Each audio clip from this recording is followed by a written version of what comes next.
everyone. Today we're doing a air conditioning maintenance, and I just opened up the panel so let's see.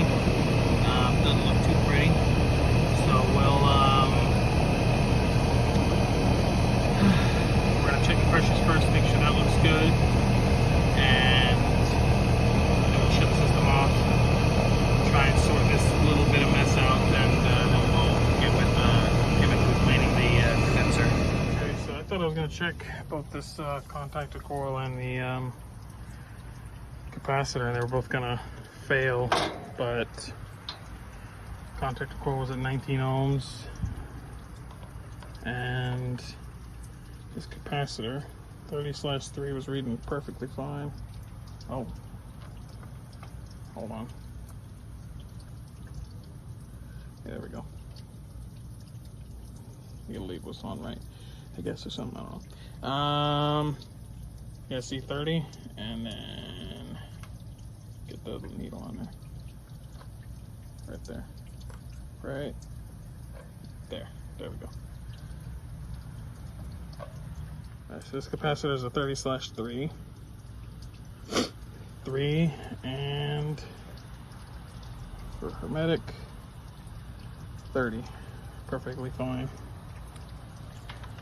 which is surprising. I thought I was gonna have to change out both that contactor for low coil resistance reading and a bad cap, but I brushed off the inside of the panel, brushed off the inside of this.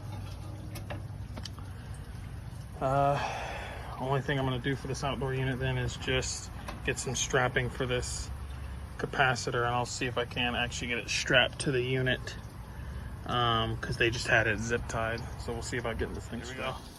Got the capacitor strapped in, rewired it up, re-zip tied the wires, and now I'm going to take the top off of this thing, and we'll clean it out. Okay, so this 5 MFD cap is below what the manufacturer rates it for, so we're gonna place it with this new one here. Just screw this down and then put back on these 2 wires from our fan motor here, and that'll be good. And then we'll finish up with the rest of the unit.